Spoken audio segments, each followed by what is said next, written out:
ô Samizinho, a gente tá na época agora das criptomoedas, né? Das bitcoins e etc. Né? Eu nunca mexi com isso, eu tenho muita curiosidade. O que você acha? O que é uma criptomoeda e o que como você entrar acha nesse delas? mundo? É muito difícil. Os criptoativos, existem mais de 1000, né? Vários. O mais famoso é o Bitcoin. Eles têm um potencial gigante. Agora, quando a gente fala moeda em economia, o que é uma moeda? Por que eu chamo isso de moeda e não chamo? Tem uma questão legal que eu não quero entrar, porque não é uma questão econômica, é uma questão de direito, mas eu quero falar de econômica. Econômica, uma moeda, ela precisa ser aceita. Então, se eu chegar ali e quiser comprar uma Coca-Cola, precisa ser aceita. As moedas, as criptomoedas ainda não são aceitas. Quer dizer que vai ser sempre assim? Não quer dizer. Eu acho a tecnologia incrível. Ela também precisa ter reserva de valor.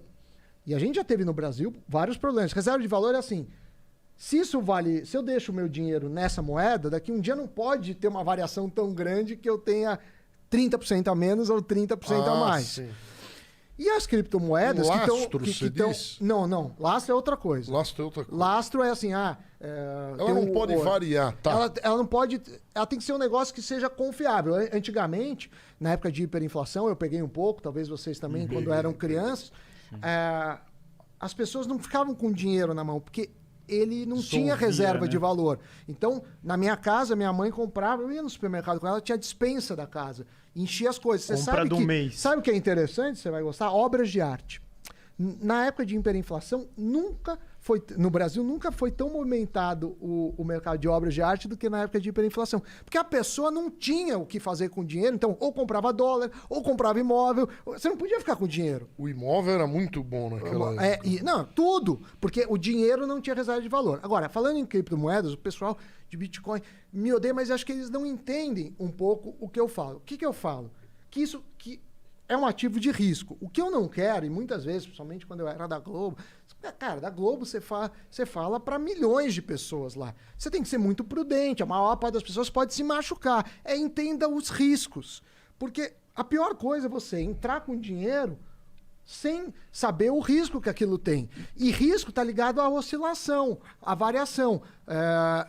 E também, pelo fato de ser um ativo relativamente recente, né? Existe há muitos anos, mas as pessoas conhecem há poucos anos, você tem a chance de ficar em preços fora, tanto para cima quanto para baixo. Em uma época eu achava que estava um preço fora, logo depois revelou, tinha fraude.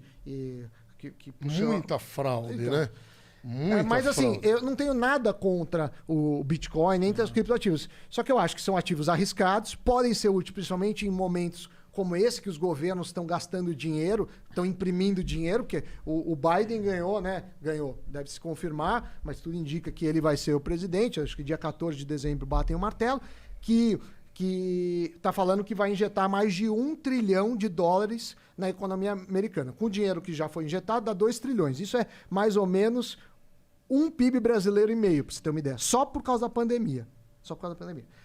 E, obviamente, você vai jogar dinheiro na economia, o dólar vai desvalorizar, se ele fizer isso. Que é o que tem acontecido um pouco nos mercados pelas expectativas.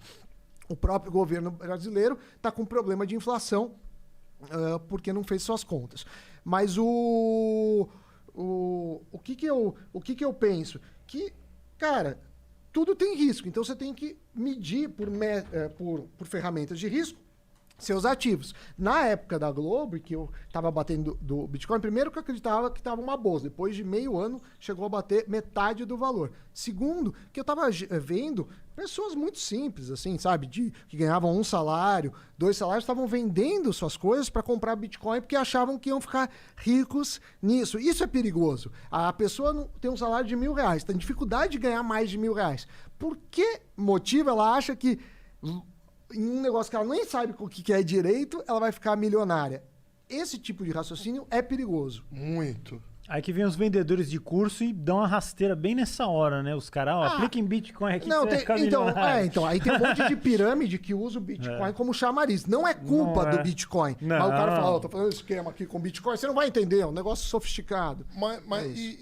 Por exemplo, eu vejo que a Bitcoin hoje parece que tá 70 mil reais, um negócio assim, né? É que a Bitcoin tava em dólar, então a Bitcoin subiu, e ainda o preço é internacional, então explodiu. É a mesma coisa você vê quanto você tá ganhando mais do YouTube que paga em dólar. Mas não é que seu salário aumentou, é porque mas o real desvalorizou. Eu não acredito nesse valor dela, não. Porque o meu maior medo, eu cheguei a tentar mexer com isso. Eu baixei lá uma carteira tinha 4 GB, uma coisa assim.